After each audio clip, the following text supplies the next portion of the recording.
welcome to In the Swamp with the Glenwood Gators. I'm Victor Feliciano, alongside Coach Jason Gibson of the Glenwood Gators.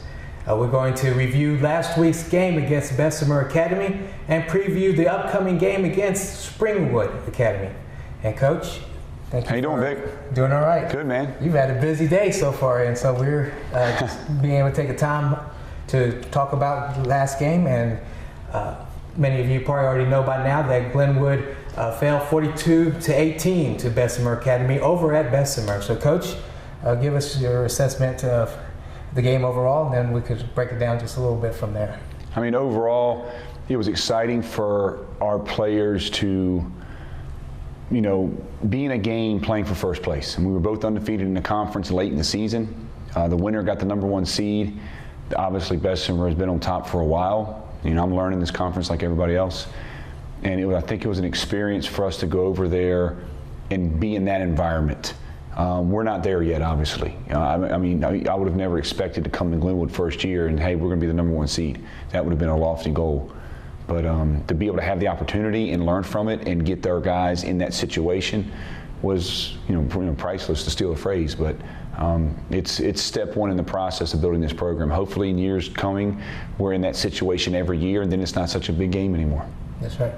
And so you're right, there was a lot of excitement coming in, and for many of them, this was their first time experience getting into a game of that magnitude. It was. I mean, a lot of them hadn't even been to the playoffs, so for us to get into that situation, it's just a learning. Everything we've done this year has been a learning experience. To come from behind wins, getting our butt kicked one game, playing for first place, it all builds over time. I've been down this road before, I've seen it before, so not much of it is a surprise to me, and but we're learning. So the game started off, and Bessemer jumps ahead, two quick touchdowns, and you guys, in a familiar territory, you're behind and have to crawl from there. Yeah, we started out slow. First of all, there was a traffic jam on 65 North. We got there an hour late, which wasn't a good thing. There was a car crash on I-65, so we wanted to get to the game an hour late. We got right off the bus, put our pads on, walked onto the field. They had a lot of activity going on. Of course, they were shooting that movie, Run the Race, so there was a lot of TV crews there. That didn't play a factor in it as much as I thought it would. It was really more of a distraction for them, but obviously it wasn't that big of a distraction. They still won the game. But we just started off really slow. They got a great two tailbacks. I mean, them guys were really good. And they jumped out 14-0. But then, we came down the field and scored. And we had a really good stop. We drove the field and scored a touchdown. Now it's 14-7, and I knew we could play with them. It was the consistency and the longevity of us being able to do that over 4 quarters. I'm not sure if we had the ability to do that yet. Now, I told the kids that I thought Bessemer is as good as a team as it's going to be. That's a really good football team, and they're peaking, and they're peaking now. I don't think we've peaked yet. So hopefully we see them again. We're a little bit better than we were, and it's a constant climb. But, we were down 14-7. I was feeling pretty good. And so then they answered back immediately after that. They came down. Well, they came down and went 21-7. But then we drove the ball, and we get down to the 2-yard line, and we were going to punch in for a touchdown, and they throw a holding penalty on the 2-yard line, which was kind of a weird call. I watched the film a bunch of times, and I don't know who he threw it on, because as soon as we snapped it, he threw the flag. I mean, immediately, before the play even really started. So that kind of was a fast holding penalty, but that kind of backed us up a little bit. And, we scored. They were going to halftime 21-14. But instead, we had to settle for 3. You got to take the points on the road. We settled for the 3 points. We're going to halftime 21-10. And I'm thinking, if we could stop them and score, just in that scenario situation, that would put life back into us. But if we came out and they did a quick score on us, it'd probably end the game. And they came back. And that's what they did. They came back, and not only did they score once, but they pretty much scored the next 3 consecutive plays, kind of gave the knockout blow for you guys. Yeah, just speed. We had nobody catch those guys. We had the first play. We had just kicked the ball off. And I turn around, and all of a sudden, there goes 28. He's gone. And I knew we weren't going to catch him. I thought he was one of the better players. And we had it. We practiced that play. We had it corralled. We had him, wrapped up on the sideline, and he broke a tackle. And once he got into space, he was gone. And all of a sudden, it just, you talk about the sail going out, the wind going out of the sail. And my main thing was, once again, then it was 28-10. And I'm thinking, do you come out and run the ball a little bit, try to get us back in the game, and keep the defense off the field? You go 3 and out again, and all of a sudden they score. And next thing you know, it could be 56-10, and you didn't even blink. And I wanted to make sure that we stayed in the game. So as we got late into the third, we had about an 8-minute drive for a touchdown. It was a long drive, chewed up a lot of clock, and I know it was. But after we scored there, I think it was 42-18. I figured, okay, if we stop them, then we'll go hurry up, and we'll try to throw a couple scores up like we usually do. But I just felt it was important at that time in the game, with them getting a quick score, keeping the defense off the field, running the ball a little bit, and kind of a ego thing for us, and it worked for a little bit. They got a couple of key players over there, and Coach Purdue had mentioned, one particular player, number 70, for them, that it's actually going to be heading to Ole Miss, and they just kind of ran behind him. Oh, he was good. He was good, and and we played without Cash Boatner, so whoever their best player is, 6 or 28, you take them out of the game. Well, that's what you took out of our game. Cash is by far our best player, and he's out with an injury. And of course, we had some other guys not playing a little bit here and there. And their number 70 is a good alignment in the entire AIS, and he's good. And you actually had to pull Mario Richmond and have him kind of do double duties. Mario had to do double duties, which I don't want to do, but he did a good job. Did a great job running the ball. You will definitely see some more of that coming down the road, going to playoffs. One of the bright spots of the game was being able to see Burnett barreling down for a touchdown. Yeah, he had 2 scores. We ran the ball when we just, it's funny, you can sit there and watch the game, and why didn't you do this, why didn't you do that? Well, trust me, we sit there and look at the film and go, why didn't you just do this? We were all saying it, but you have to remember sometimes, you're dealing with 16, 17, 18-year-old kids, and I have to remember that sometimes too, because you see stuff and it's so easy as a coach or as a spectator. Well, why didn't you just do this? Well, they're giving us this, do it. Well, it's what can you physically do? You can see it all day long. Right. You can draw it up with anybody, but can you get them to actually perform it or execute that? Right. That's the issue. And I thought we did a good job bottling up their run. They had 3 long runs. Outside of that, we did a good job defensively of slowing them down. Keeping them at bay. And then the thought process is being able to do that, but then as they're performing, do they have the speed to execute that? Because it was tough. They were pretty quick. They were pretty quick. They were a quick team, and we'll get there. Like I said, it's all a building process, and it's just a matter of time. And so even despite the defeat, you secure a second place spot. And yeah, that's pretty good, huh? You'll be able to get a home field advantage in the first round of the playoffs. Really doesn't matter, as Lee Scott is going to be facing Tuscaloosa Academy. They were just fighting for the 3rd place spot, so it's almost a blessing in disguise, but in a sense, you're not falling all the way down to 4th and then end up having to play the best. If you had told me at the beginning of the year we would be the number 2 seed in this conference, I would have said no way. So it's something to build on, and I think I don't know who we're going to play, don't really care. I'm worried about Springwood this week and winning out. My main thing is 7-3 sounds pretty good. Well, I think a lot of fans can vouch for you that this is a great step for the first year, being able to get that 2nd spot. Just even getting into the playoffs, yes, they've done that in the past, and a lot of times it's just being able to beat some inferior teams, but then get shellacked in the first round. But we're going to be able to face first round matchup at home, and from looking at the other side of the area, it's not going to be an easy match.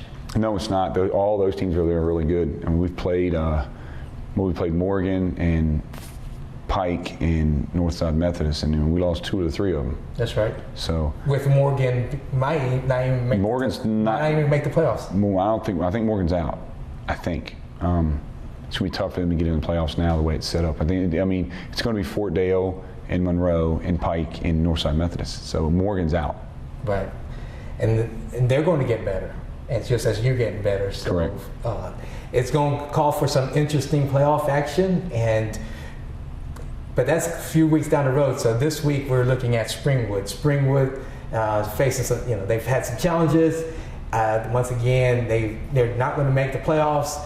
They got defeated this Friday night. And what are we doing with the process now, knowing that you've got that second place spot, to just continue that intensity for the next 2 weeks? Well, that's the dilemma you face as a coach. And what I'm going to try to do now is just make sure that we have our base offense and defense of what we're going to do, and then we can perform that at a fast rate. That we just have to pick up the speed of the game, not necessarily what we're doing. We just got to play a little bit faster, I think. And so I'm going to do some things. It's week 9 of the season, so I think I'm going to take the pads off this week for the most part. I've been banging since August, and kind of start working on the mental aspect of it. You mentioned banging since August, and we mentioned earlier in the previous episode about not having a bye week and kind of catching up a little bit with that. Had a couple players having to sit out. You had Cash having to sit out, and then you have our quarterback got a little dinged up on the head side there, and we're going to be talking to him a little bit later in the episode. But how's he coming along? He's fine. He's tough. I mean, he would never tell you anyway. I mean, he could have his leg cut off and he'd tell you he's fine. That's just the way he is. So. But yeah, we had to have a bye, and we needed that break. And it's a big game. It's homecoming. It's my first homecoming here, and I think it's important. And to come back in Springwood and win another conference game. 4-1 in the conference to me sounds great. Big adjustment from last year and the years before. So we still want to pursue, and not be able to just sit back and say, okay, we've accomplished, better than we have, and just sit back. You got that game coming ahead of you, and you definitely don't want to get embarrassed. Be able to come and be able to say, okay, well, this is going to be an easy one, and then look what happened. Right. What happened with Morgan. Right. This Friday night's homecoming. It's also senior night. So tell us just about the senior class here. It was a huge class. It's a big class. It's going to hurt when they're gone. There's some great players on that class, and I'm just. Unfortunately for me, I only get 1 year with them. I couldn't imagine having some of these guys for 2 or 3 years, but 1 year's better than nothing. They've kind of set the standard. The good thing about this senior class is I'll always remember these guys because they've set the standard for, where this program needs to be going, and I'll always be grateful for them. There'll be some good players I'm going to miss. Do you feel like this game was a litmus test as to where you guys are at this point? Yeah, I mean, it really let us understand. I mean, we're a good team. We got good players, but from a program standpoint, we're not where we need to be, and we've said that. We've still never played that complete game. So we're just so inconsistent with things, and being able to play on a consistent level is what I need to get. Is that something you can coach? I want to say no, because then it doesn't fall on me. No, it is. It's just over time. That's a saying I say it with my other job. It's fatigue makes cowards of us all, and it's trying to fight the monotony of doing something over and over and over again. But that's how programs are built. It's on consistency and discipline and structure, and we got to maintain that. And you put some things in place, as you mentioned a couple of weeks ago, and we're seeing that turnovers are getting to as minimal as possible. But we're not getting any, and we got to start creating ways to get turnovers. I mean, that's how you win football games, and create turnovers, and we just don't create enough.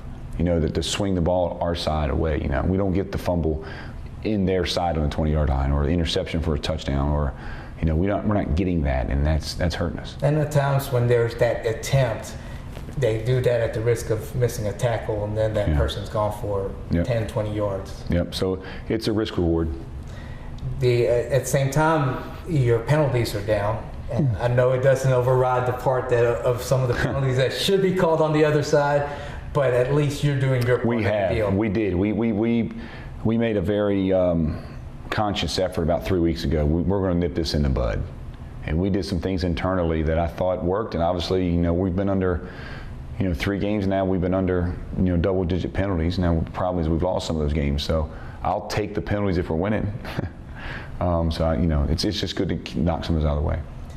Well, Coach, we really don't have anything else, so I think we pretty much covered the Bessemer game. We will be showing that to you following this program, and we are editing it so that the pain won't be as bad. We won't drag it all out, and we'll be able to show you pretty much the gist of the game. And it's going to be brought to you with the play-by-play by Coach Dusty Perdue, and some of you probably heard him as they were doing it on the air online at MIXLR. But we'll be able to show that to you. We made the trip there, so you'll be able to see Glenwood making their attempt to get a region title. Of course, they fell short, but a lot of things to hold your head high about as a Gator, because all you can do is progress from there and be able to secure that second place spot, be able to get that home field advantage. But there's a lot of things to cheer about as we come towards this homecoming this Friday night. We'll be bringing that to you live, play-by-play action with pregame show at 7:30. You won't want to miss that because they will be announcing all of the seniors. We will show that to you as Coach Perdue will announce each and every one of the seniors there at pregame. And then we'll also kick off at 8 o'clock. So that'll be Glenwood against Springwood right here on Channel 7. We also, as we mentioned, be able to talk to some of the seniors. We weren't able to talk to all of the seniors because of the number of them, but we were able to pick up a couple of seniors, be able to talk to them. And so we're going to show you that at this moment. As many of you know, that this Friday night is senior night. So we had the opportunity to at least talk to one of the seniors that will be on the playing field tonight, Friday night, and that's Brandon Mosley, starting quarterback for the Gators. And so you're heading towards your final regular season game in the Swamp. What are your thoughts about that? It's almost bittersweet. I mean, it's been a long time coming, but you always watch people go through and do this, and you always kind of just shrug it off, never thinking it'll come, and it sneaks up on you pretty quick. So I mean, it means a lot because I've seen a lot of turnaround since I've been here, so it's awesome. You're talking about a lot of turnaround. What throughout your years was your most memorable moment in the Swamp? Definitely this year, Lee Scott game was unbelievable. Doesn't get much better than that. Tell us why. Comeback win against the biggest rivalry in the state in private school football. So, I mean, last second win, huge crowd. It's awesome. You're in your senior year. What are your goals after graduation? Graduate, either go play baseball somewhere, football, and then take it from there and use that to get an education and get a career off that. What are some of the places you have in mind? Junior college for baseball probably, and probably D2 for football. Any particular schools? Georgia Highlands, teams like Lawson State, baseball, and then Lenore Ryan, Florida Tech, football. Tell us what it means for you to play for Glenwood through the 4 years of your high school experience. It's an unbelievable experience, and it's a life changer to play Glenwood football because through my 4 years, you've learned to do a little bit of everything. You learn how to lose, you learn how to work hard, and then you make some of the most unbelievable memories with your friends, and the bonds you gain through that is something that can never be broken and things we'll never forget. So it means a lot. Anything else you wish to share from your experiences, or any message you want to send out to those who are watching? Glenwood football is going to continue to get better. I strongly believe that behind Coach Gibson. He's a great coach, and I can't wait to come back and watch. Any shout outs you want to give out to folks? No, not really. Thank you. Okay. And I'm here now with Cash Boatner, another senior for the Glenwood Gators. Cash, how's it feeling for you getting ready to wind down your high school career, and particularly in the Swamp?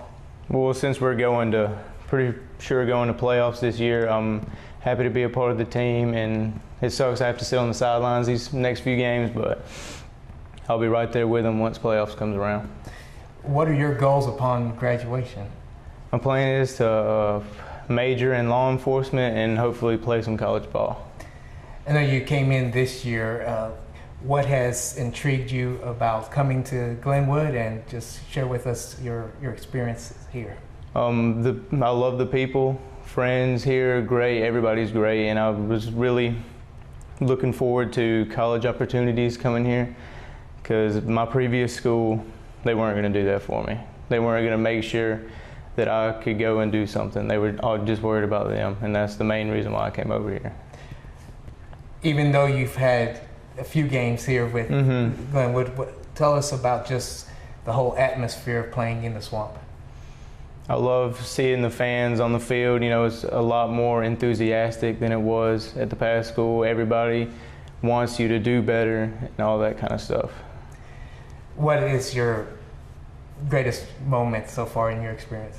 Beating Lee Scott, probably. I mean, I don't know the rivalry. I haven't really been here, but from the talk about it, you know, for us to buckle down and beat them like we did, it was a great experience, and I'll never forget it.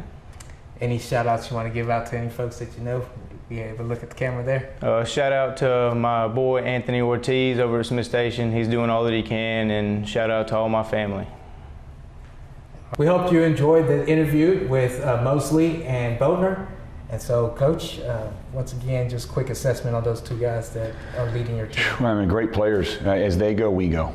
Bottom line, you know, they're going to be, you know, hopefully they can go out on top this year. You know, it's one of the things we strive for. But they're great kids, and they're as competitive as they are. So I'm excited for both of them. Well, Coach, thank you so much for taking time. I know that it was a long week, and being able to now be able to kind of take a little breath. I mean, the pressure of the playoffs is going to come about, but for the most part, you know where you're at this point, right, and be able to pursue from there. And we look forward to broadcasting Friday night. Deal. And take care of Springwood, and then be able to go from there. So, Jason Gibson, head coach of Glenwood Gators, and I'm Victor Feliciano. You've been in the Swamp with the Glenwood Gators. We'll see you next time.